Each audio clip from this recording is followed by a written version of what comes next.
me talk to you about a topic that we have always talked about with you, and that's the Affordable Care Act, ACA, Yes. also known as the Obamacare. What do you think about those folks on the other side of the aisle who still continue to say they would like to repeal it? Do you think it's working? I think they're demented. I don't know how else to put this. What we're trying to do is very simple. We're trying to make sure that everybody who's sick can see a doctor and get the care that they need to stay healthy and alive. And the idea that other people would be driven to prevent that from happening seems to me to be sadistic and perverse. You may say that the Affordable Care Act is not perfect, but what it represents is an embodiment of a 3,000-year-old tradition in every civilized society. We shelter the homeless, we feed the hungry, and we heal the sick.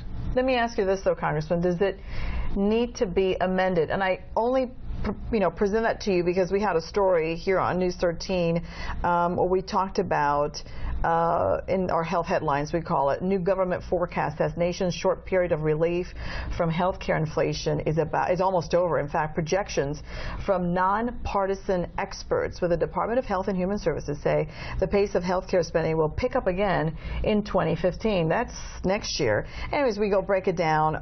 That's an increase of 5 consecutive years of annual growth below 4%. And here's the interesting part. The economic recovery, an aging society, and more people with health coverage are driving the trend up. So what do you say to those kinds of reports? Nonpartisan. That's not a criticism of the Affordable Care Act. That's an endorsement of the Affordable Care Act. We were facing health care inflation of 8 to 10% per year that was threatening the entire economy before the Affordable Health Care Act went into effect. Now that it's in effect, we've seen inflation in the health care arena drop by more than half. In fact, last year it was close to zero.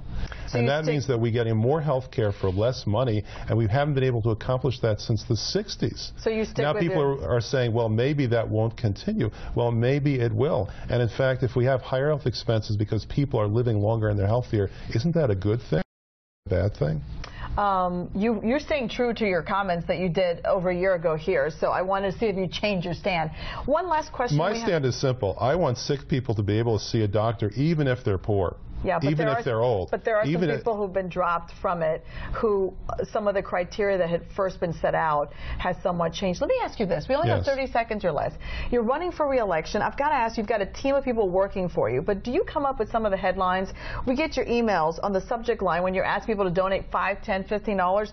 One of them said, maybe if I voted naked is the subject line. The other one's talking about money bombs, and you say, you know, donate to me, do it for America, do it for planet Earth, do it because it feels good. It almost sounds like it's you talking.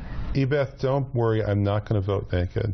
Okay. If you were concerned about that, I want to allay your fears. I had to ask you. Thank you so much. Congressman Alan Grayson, running for re-election. Thanks for being here on Political Connections. You're welcome. And now it's time for this week's Political Connections viewer poll question. We want to know the following. Who would you vote for in the race for U.S. House District 9? Log on right now to mynews13.com/politics and cast your